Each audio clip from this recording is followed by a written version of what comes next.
નમસ્કાર, to the point કાર્યક્રમમાં હું ધ્વની આપનું સ્વાગત કરું છું. દર્શક મિત્રો, ચૂંટણીના પણ કેટલાક નિયમો રહેતા હોય છે, રાજકારણના પણ કેટલાક નિયમો રહેતા હોય છે, પરંતુ આપણે જોઈ રહ્યા છીએ કે બદલાતા સમયની સાથે સાથે રાજકારણમાં પણ ઘણો બધો બદલાવ જોવા મળી રહ્યો છે અને સાથે ચૂંટણીમાં પણ ઘણો બધો બદલાવ ચોક્કસ આપણને જોવા મળી રહ્યો છે.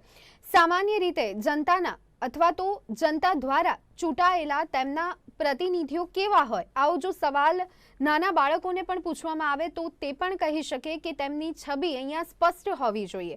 તે એક લોકોના આદર્શ હોવા જોઈએ, લોકોનો અવાજ તેઓ સાંભળવા જોઈએ અને તેમના માટે કામ કરતા હોવા જોઈએ. પરંતુ કદાચ અત્યારે આ વાત સાંભળી અને આપણે વિચારવાનો પ્રયત્ન કરીશું તો ઘણા ઓછા એવા નેતાઓની યાદી અથવા તો ઘણા ઓછા એવા નેતાઓના નામ આપણી સામે આવશે કે જે એક આ ફ્રેમમાં સેટ બેસતા હોય.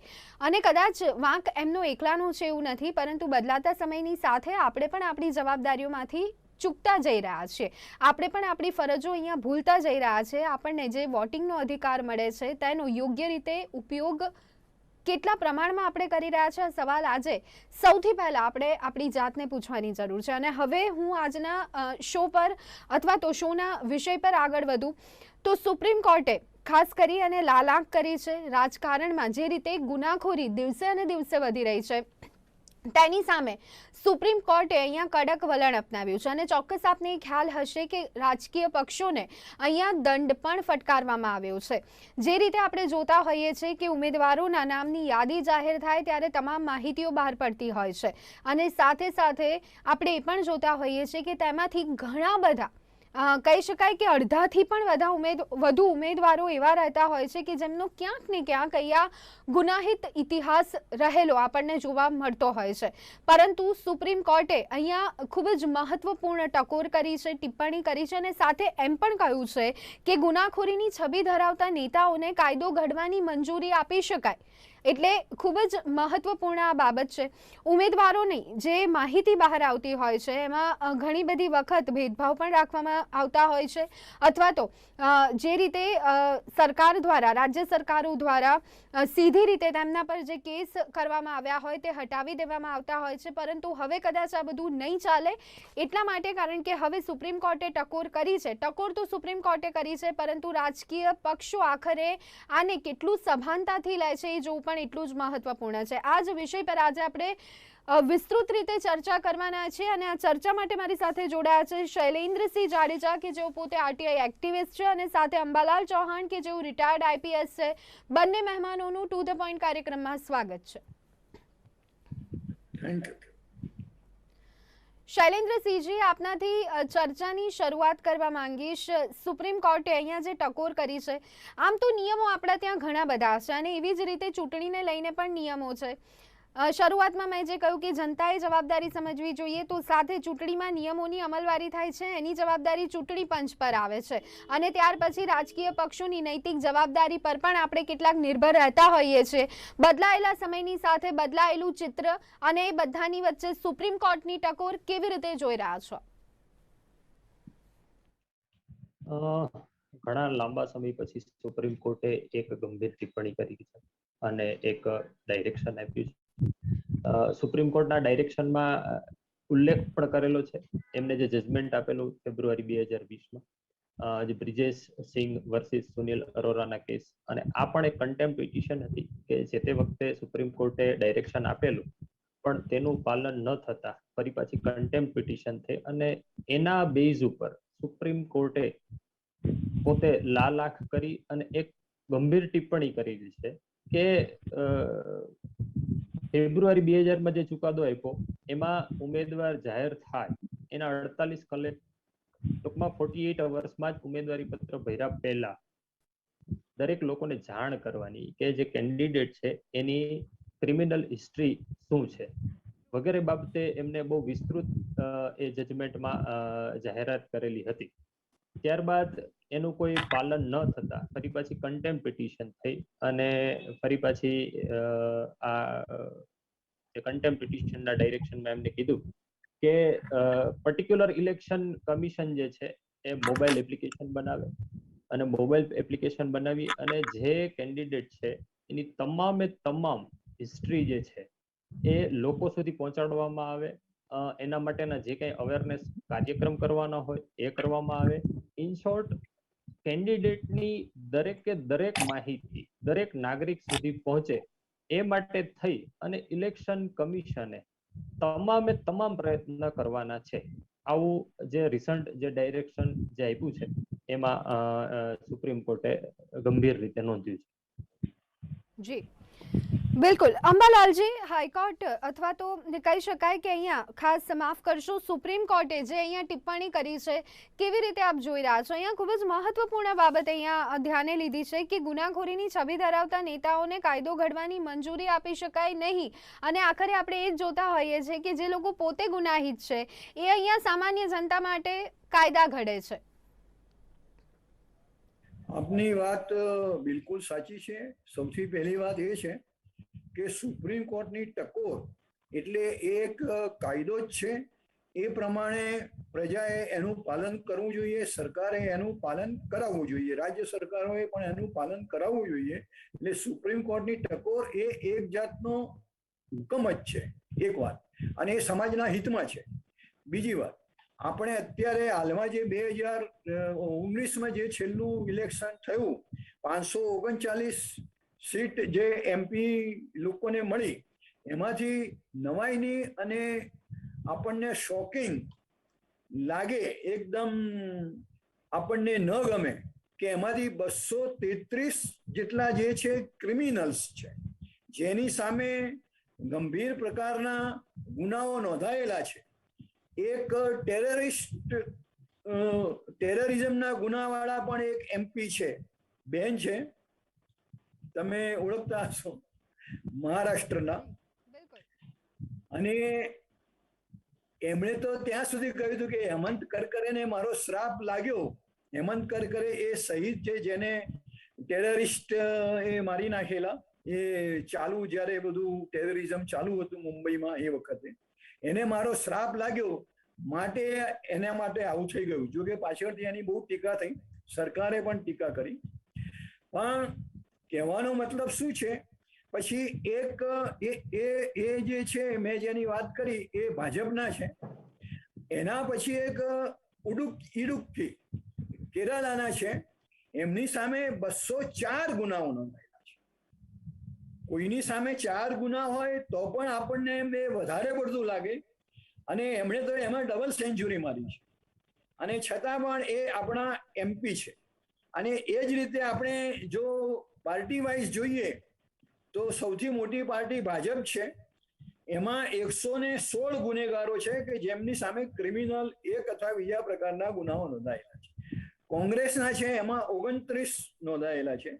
જનતા દળ યુનાઇટેડના જે 81 MP છે એમાં નોંધાયેલા છે. DMK-ના 10 જણ સામે નોંધાયેલા છે. એટલે આ જનતા દળમાં મને લાગે છે કંઈક આમાં ભૂલ છે, 81 નહીં હોય, સોરી, કદાચ 8 હોય કે મે બી. પણ આ જે, અને એ પાછું ગયા વખતના જે લોકસભા હતી એના કરતા આમાં 109% જેટલો એમ એ વધારો છે. એટલે આપણે જોઈએ છીએ, અને સૌથી પહેલી વાત એ છે કે આવા ગુનેગારો આવે છે શા માટે. એટલે સૌથી પહેલી વાત એ છે કે પાર્ટીઓ એમને નોમિનેશન આપે છે, માટે એ લોકો ચૂંટાઈને આવે છે. અને બીજું, ગુનેગારો હોય એટલે એમની પાસે 2 નંબરના ઘણા બધા પૈસા હોય છે, અને જ્યારે એમને ટિકિટ મળે એ જ બતાવે છે કે એમની પહોંચ બહુ ઊંચે સુધી હોય છે.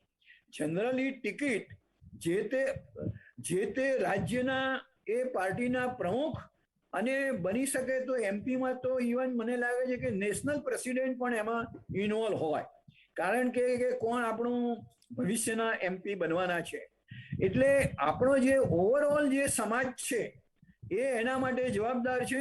શૈલેન્દ્રસિંહ એક બહુ સારા જાણીતા RTI એક્ટિવિસ્ટ છે, એમણે સારી એવી મહેનત કરી હશે, અને સારા એવા એમણે સુપ્રીમ કોર્ટના એ નોટિંગ આ તે લાવ્યા છે. પણ એની સાથે સાથે જે સમાજ સેવકો જે છે એ સમાજ સેવકોની અને પ્રજાની પોતાની પણ એમાં કઈ જાતની ઈચ્છા છે એ એમાં રિફ્લેક્ટ થાય છે. કે તમને જો યાદ હોય, વર્ષો પહેલાની વાત છે, તો અમદાવાદમાં લતીફ, કારણ કે હું પોલીસમાં સર્વિસ કરતો હતો, મને ખબર છે, સારી એવી જગ્યાએ હું સર્વિસ કરતો, મને ખબર છે કે એ લતીફ નામનો જે ગુંડો હતો, અમદાવાદનું આખું જે દારૂનું જે ભરણ છે એ એના થ્રુ બધું થતું હતું. અને એ જ્યારે એક વખત અમદાવાદ મ્યુનિસિપલ કોર્પોરેશનનું ઇલેક્શન હતું અને એ જેલમાં હતો અને 6 જગ્યાએ ઇલેક્શન લડ્યો અને 6માંથી 5 જગ્યાએ કોર્પોરેટર તરીકે ચૂંટાયો. એટલે આપણી પ્રજા કેવી છે, આપણે કેવા માણસો માંગીએ છીએ એના ઉપર પણ આધાર છે. એટલે પ્રજા તરીકે પણ હવે એવું લાગતું જાય છે કે આપણે પ્રજાતંત્રને, લોકતંત્રને, લોકશાહીને આપણે લાયક નથી, એવું ધીમે ધીમે એ બહાર આવતું જાય છે. અને એના કારણે જ માત્ર આ તો એક લોકસભાની વાત કરી, પણ દરેક રાજ્યોની જુદી જુદી વિધાનસભાઓનું પણ તમે જોશો, ઇવન જિલ્લા પંચાયત પ્રેસિડેન્ટનું જોશો, એના સભ્યો જોશો, તો એમાં પણ આ પ્રકારનું જ એ બધું ચાલે છે. અને કમનસીબે આપણું સુપ્રીમ કોર્ટ આમાં ઇન્વોલ્વ છે. એટલે એમ કે જે જ્યુરિસ્પ્રુડન્સનું જે આપણી આખી સિસ્ટમ જે છે, પોલીસ પણ એમાં આવી જાય, સરકાર પણ એમાં આવી જાય અને કોર્ટો પણ એમાં આવી જાય કે ગુનેગારો સામે ગુના નોંધાય છે તો પછી એની સામે બીજા એક્શન લેવામાં કેમ નથી આવતા, અથવા સૌથી પહેલા જ્યારે કોર્ટ કહેતી હોય છે કોઈ પાસપોર્ટ જમા કરાવો, તમે આ રાજ્યની બહાર નહીં જઈ શકો અથવા જિલ્લાની બહાર નહીં જઈ શકો, આવી જે શરતો મૂકે છે, તો સાથે સાથે એ શરત પણ એમાં મૂકવી જોઈએ કે તમે લોકસભાનું કે વિધાનસભાનું કે જિલ્લા પંચાયતની ચૂંટણી નહીં લડી શકો જ્યાં સુધી આ મેટરમાંથી તમે ક્લિયર નહીં થાઓ. તો અને એના માટે દેશે, એના માટે લોકસભાએ, એના માટે પ્રજાએ ચળવળ કરી અને આવા નિયમો ઘડવા જોઈએ.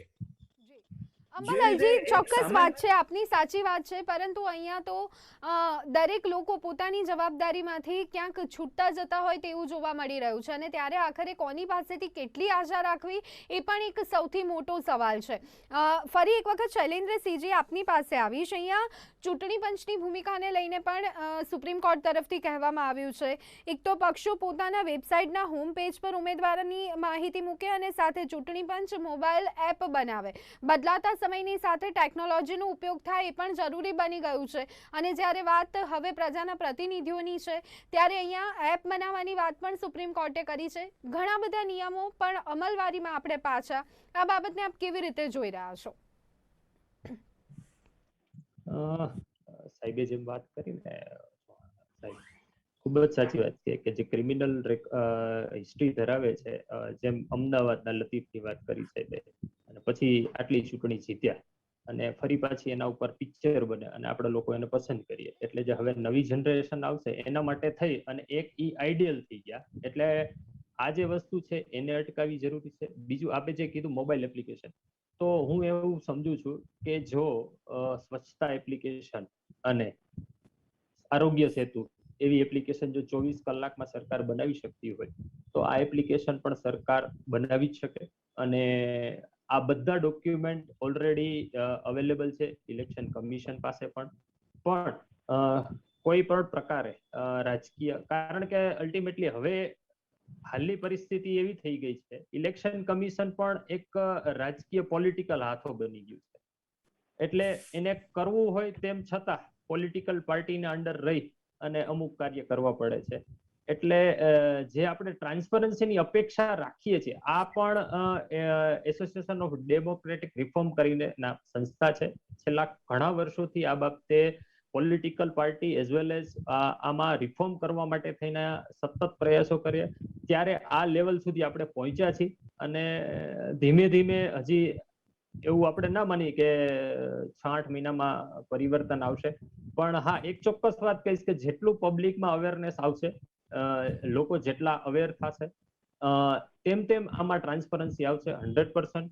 સુપ્રીમ કોર્ટે પણ એના જજમેન્ટમાં જે નોંધ્યું છે, સાહેબે કીધું છે એમ કે આટલા ઓલામાં એમાંથી મોસ્ટ ક્રિમિનલ 40 જણાની યાદી હતી કે આ 40 જણા કે જે બહુ જ એની સામે ગંભીર ગુનાઓ છે. તો એની સામે જે પોલિટિકલ પાર્ટીએ પોતાનું જે સ્ટેન્ડ લીધું એવું છે કે સામાજિક લેવલે લોકો એને પસંદ કરતા હતા, માટે અમે એને ટિકિટ આપી છે. હવે એક સમજાય નહીં કે એક ક્રિમિનલ રેકોર્ડ ધરાવે છે, એને લોકો પસંદ કેવી રીતે કરે છે, એટલે લોકોના વિચારો પણ થોડા બદલવા પડશે. અધરવાઇઝ જ્યાં સુધી આ પ્રકારના જે ઇનડાયરેક્ટ બેનિફિટ લે છે અને લોકોની સિમ્પથી મેળવે છે, ત્યાં સુધી આ પોલિટિકલ પાર્ટીમાં આવા લોકો રહેશે જ. અને અલ્ટિમેટલી પાછા આપણી પાસે ઓપ્શન પણ રહેતા નથી, એટલે ક્રિમિનલને આપણે અલ્ટિમેટલી પસંદ કરવા પડે છે. જે કોઈ એક સામાન્ય માણસ પર કેસ થાય ત્યારે કદાચ એની આગળની જિંદગી એ અઘરી બની જતી હોય છે, કારણ કે જ્યારે પોલીસ સ્ટેશનના પગથિયા ચઢવાના આવે, કોર્ટના પગથિયા ચઢવાના આવે, ત્યારે દરેક વ્યક્તિ મુશ્કેલીમાં મુકાતો હોય છે અને કદાચ એને ઘણી ગભરામણ થતી હોય છે, પરિવાર મુશ્કેલીમાં મુકાઈ જતો હોય છે. પરંતુ અહીંયા જે રીતે ધારાસભ્યો સાંસદોના કેસ પાછા ખેંચી લેવામાં આવે છે, એની પર સુપ્રીમ કોર્ટે મહત્વની બાબત કહી છે કે રાજ્યની હાઈકોર્ટની મંજૂરી વગર સાંસદો અને ધારાસભ્યોના કેસ પાછા ન ખેંચી શકાય. તો અત્યાર સુધી આ જે થઈ રહ્યું હતું એ કયા ધારાધોરણ હેઠળ કરવામાં આવતું હતું? એના માટે સુપ્રીમ કોર્ટ પોતે જ આ પ્રકારના આદેશો આપી અને એ નિયમો ઘડે છે. હવે મુખ્ય વાત એ છે કે જે શૈલેન્દ્રસિંહભાઈએ કહ્યું કે આપણી પાસે ઓપ્શન નથી, ઇટ ઇઝ નોટ સો, એવું નથી.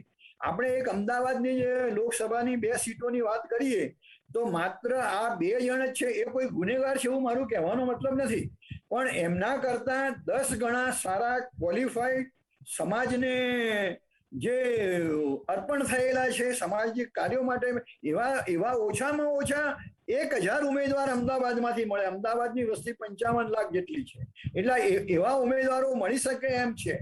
પણ કારણ કે એ લોકોને એવું છે કે ભાઈ પોલિટિક્સ એટલે ગંદી વાત છે, અને આજની તારીખમાં એ વાત 100% સાચી છે. એટલે એ લોકો આમાં આવતા પણ ગભરાતા હોય છે, ડરતા હોય છે. આજે તમારી કે મારી સામે કોઈ કશું કોઈ ખોટું કોઈ બોલતું નથી, પણ જેવા આપણે જાહેર જીવનમાં પડ્યા કે તરત આપણી સામે આક્ષેપો શરૂ થઈ જાય છે દરેક પ્રકારના, અને એમાં સાચા પણ હોય, જૂઠા પણ હોય, અને પછી પોલિટિશિયનને એવું છે કે એમાં ટકી રહેવા માટે એ એમાં વધુ ને વધુ ઇન્વોલ્વ થતા જાય છે. હવે તમે જુઓ કે 204 ગુના જેની સામે નોંધાયેલા છે, એ માણસ MP છે. તમે જુઓ કે જેની સામે ટેરરિઝમની છે, એ અરે ભાઈ તમારે શ્રાપ આપવો હોય તો તમે હેમંત કરકરેને શ્રાપ શા માટે આપો છો? આ આખી દુનિયામાં કોરોના જે ચાલે છે, તમે એવો શ્રાપ આપો કે કોરોનાના બધા જીવાણુ જે જીવજંતુ જે છે જે ફેલાવે છે કોરોના, એ બધા નાશ થઈ જાય. એ પ્રકારનું તમે કરો કે જેથી સમાજને કંઈ એમ એ ફાયદો થાય. અને ત્રીજી વાત એ છે કે આપણા જે ટોપના જે રાજકીય નેતાઓ છે એ શું માગે છે, શું ઈચ્છે છે. કમનસીબે આપણે હમણાં શૈલેન્દ્રભાઈએ ઉલ્લેખ કર્યો કે ચૂંટણી કમિશન એ પણ એમને આધીન થઈ જાય છે, અને એવી જેટલી પણ ઇન્ડિપેન્ડન્ટ ઇન્સ્ટિટ્યુશન્સ જેને કહેવાય, સુપ્રીમ કોર્ટ એ સુપ્રીમ છે, પણ વચ્ચે આપણે જોયું છે કે સુપ્રીમ કોર્ટના પણ એક ચીફ જસ્ટિસ અત્યારે રાજ્યસભામાં સભ્ય બની ગયા છે. કઈ રીતે બન્યા છે આખો દેશ બધું એ જાણે છે. અને આ જ વસ્તુ એ ઉપરથી છેક નીચે સુધી જતી હોય છે, અને એના કારણે થઈને સમાજને, અને જ્યારે પાર્લામેન્ટ નિયમ ઘડે ત્યારે એ આવા સભ્યો જે છે એ સમાજને એ નિયમ અથવા કાયદો ઉપયોગી થાય કે નહીં એ વિચારવાને બદલે એને પોતાને, એની પ્રવૃત્તિઓને એ કઈ રીતે ઉપયોગી થશે, કઈ રીતે એનું પ્રેસ્ટીજ, પૈસા, હોદ્દો, એના માન સન્માન વધશે એ વિચારતા હોય છે. અને શૈલેન્દ્રસિંહે સાચી વાત કરી કે પ્રજા તરીકે પણ આપણે એ આપણી જવાબદારી છે. જો પ્રજાને એવા જ માણસો ગમતા હોય તો પછી અલ્ટિમેટલી દેશનું શું થશે? કારણ કે ઉપર બધા લૂંટેરા જ બેઠા હશે, અને એ લોકો એ પ્રમાણે જ કરશે કે જે એમની લૂંટ માટે વધુ ને વધુ એમના માટે પૈસા ભેગા કરી શકે. અહીંયા બને છે એવું કે ગુનાહિત ઇતિહાસ ધરાવતા લોકો કહી શકાય કે સત્તામાં આવે છે, તેઓ ચૂંટણી લડે છે, જો સત્તામાં નથી આવતા તો જે ઉમેદવારો છે એમનો ગુનાહિત ઇતિહાસ પણ રહેતો હોય છે, ત્યાર પછી તેઓ પોતે કાયદા બનાવતા હોય છે ત્યાં પણ નથી અટકતું, અને જ્યારે સામાન્ય લોકોના કેસો હોય ત્યારે આવા લોકોની લાગવગ લઈ અને કેસો દબાવવામાં આવતા હોય છે. એટલે અહીંયા કેટલું અંધેર ખાતું ચાલી રહ્યું છે આપણે સ્પષ્ટપણે જોઈ રહ્યા છીએ. બિલકુલ આપની વાત સાચી છે, અને એમાં મોટે ભાગે આવું ચાલે છે જ્યારે નાના નાના જે માણસો હોય છે એમને આપે કહ્યું એમ કે આખો પરિવાર સહન કરતું હોય છે. એક નાનો સરખો ગુનો પણ જો એની સામે દાખલ થઈ જાય તો, અને હમણાં તો એક રિટાયર્ડ ચીફ જસ્ટિસે કહ્યું સુપ્રીમ કોર્ટના કે અત્યારે તો ન્યાયતંત્રની સામે જોવું એ પણ એટલું ખર્ચાળ બની ગયું છે. એમનો કહેવાનો મતલબ એ હતો કે ન્યાયતંત્ર પણ એટલું ખર્ચાળ છે કે એક ઓર્ડિનરી સાચો માણસ હોય અને ખોટી રીતે એ જો ફસાઈ ગયો હોય તો એને પણ એમાંથી નીકળવું બહુ ભારે પડી જાય છે. અને ઘણી વખતે ટ્યુટર્ડ વિટનેસીસ અથવા ઇન્ટરેસ્ટેડ વિટનેસીસ એવા હોય તેને બિચારાને સજા પણ થઈ જાય છે. અને એવા પણ કેસો બનેલા છે આપણે ત્યાં કે જ્યારે 10-10 વર્ષ સુધી લોકો કાચી જેલમાં રહી અને પછી છેલ્લે નિર્દોષ છૂટ્યા છે. એટલે હવે એના તો જિંદગીના 10 વર્ષ ગયા, એના પોતાના 10 વર્ષ તો ગયા જ, પણ એના પરિવારનું શું? એનું બાળક જે ધારો કે 10 વર્ષ બહાર હોત, કમાતો હોત, એનું બાળક ડોક્ટર, એન્જિનિયર, કંઈ સમાજને ઉપયોગી એવું કંઈ બની શક્યો હોત, એને બદલે એનું બાળક પછી કાં તો લારી કે કંઈ ફેરિયા કામ કે એવું કંઈ એમ એ કરે છે. એટલે આનાથી આપણો સમાજ, આપણો દેશ પણ આનાથી સહન કરે છે. એ આપણને ડાયરેક્ટ દેખાતું નથી, પણ ઇનડાયરેક્ટલી એનો અંજામ આ પ્રકારે જ આવતો હોય છે. અને એમાં જ આપણા દેશની જીડીપી અત્યારે ઘટી રહી છે, પર કેપિટા ઇન્કમ ઘટી રહી છે. અને નોટ ઓનલી દેટ, પોલિટિકલી જોવા જાઓ તો આપણને દુનિયાની તટસ્થ એજન્સીઓએ એક ફ્રી કન્ટ્રીમાંથી, ફ્રી નેશન કે જેને જે બોલવું હોય કાયદેસરનું એ બધું બોલી શકે, એમાંથી પાર્શિયલ ફ્રી એટલે અમુક રિસ્ટ્રિક્શન્સ આવી ગયા છે લોકશાહી ઉપર, એમાં એ કેટેગરીમાં મૂકી દીધા છે. એટલે ઓવરઓલ જોવા જાઓ તો આ એક મોટો વિશાળ પ્રશ્ન છે. અને બધા જ બુદ્ધિજીવીઓએ અને બધા જ સારું આપણા દેશનું ઈચ્છતા હોય છે લોકો, ભારત માતા કી જય કે વંદે માતરમ કે બૂમો જે લગાવે છે, એમણે જય હિન્દ એ બધાએ સાથે મળીને વિચારી અને એનો નિકાલ કરવો જોઈએ. શૈલેન્દ્રસિંહજી, શું લાગે છે કે આખી જે પ્રક્રિયા છે એમાં ક્યાંક પરિવર્તન લાવવાની જરૂર લાગી રહી છે? કારણ કે અહીંયા જે રીતે સંવિધાનમાં ઉલ્લેખ કરવામાં આવ્યા છે, જે રીતે હક આપવામાં આવ્યા છે અને જે રીતે સ્પષ્ટતા કરવામાં આવી છે તે પ્રમાણે તો અહીંયા કશું જ આગળ નથી વધી રહ્યું. ચોક્કસ ઘણા બધા ફેરફારોની જરૂરિયાત છે. અને સૌથી વધારે જો મારી દ્રષ્ટિએ હું જો મારો અભિપ્રાય આપું તો જે નેક્સ્ટ જનરેશન, જે નવું ભારત આપણે બનાવવા જઈ રહ્યા છીએ, અને એમાં જે વિદ્યાર્થી કાળથી જ, એટલે કે બાળક જ્યારે સમજણા થાય ત્યારથી જ એને પોતાના બંધારણીય હક, ફરજો અને અધિકારો, આપણને છે ને શિક્ષણમાં આ વસ્તુ શીખવાડવામાં જ નથી આવતી. હવે જ્યારે આમાં સુધારો આવશે, કારણ કે આ પોલિટિકલ પાર્ટી ઈચ્છતી પણ નથી કે લોકો પોતાના ફરજો અને અધિકારો વિશે જાણે. આપણને ભણવામાં જ્યારે આવે ત્યારે એકાદ ટોપિકમાં એકમાં સમાઈ જાય, બાકી બેઝિકલી 90% હું માનું કે લોકોને પોતાની ફરજો અને અધિકારોનો ખ્યાલ નથી હોતો. એને લઈ અને આ બધા પરિસ્થિતિઓને શક્ય છે કે ગ્રાસરૂટ લેવલથી ફેરફાર લાવવાની જરૂર લાગી રહી છે. માફ કરશો આપને અટકાવવા બદલ, પરંતુ અહીંયા સમયનો અભાવ છે. દર્શક મિત્રો, સુપ્રીમ કોર્ટે જે ટકોર કરી છે ત્યાર પછી હવે આશા રાખીએ કે આવનારા સમયમાં જે પણ ઉમેદવારો ચૂંટણી મેદાનમાં ઉતરે છે કે પછી આવનારા સમયમાં જે પણ નેતાઓ દેશની કમાન હાથમાં સંભાળે છે, જેઓ પ્રજાના પ્રતિનિધિ છે, એટલીસ્ટ અહીંયા તેમની જે છબી છે એ તો અહીંયા ગુનાહિત આપણને ન જોવા મળે. અહીંયા સુપ્રીમ કોર્ટની ટકોર બાદ તેને કેટલું ધ્યાને લેવામાં આવે છે, રાજકીય પક્ષો કેટલું સુધરે છે, લાલચને વશ થયા વગર નિષ્પક્ષ રીતે ચૂંટણી થાય તેની જવાબદારી ચૂંટણી પંચ પર પણ અહીંયા ક્યાંક રહેલી છે. ત્યારે આ તમામ પરિબળો હવે સાથે મળી અને શું પરિણામ અપાવે છે એ જોવું પણ ખૂબ જ મહત્વપૂર્ણ રહેવાનું છે. બંને મહેમાનો જે ચર્ચામાં જોડાયા હતા તેમનો ખૂબ ખૂબ આભાર. તો દર્શક મિત્રો, ટુ ધ પોઈન્ટ કાર્યક્રમમાં અત્યારે બસ આટલું. રજા આપશો. નમસ્કાર.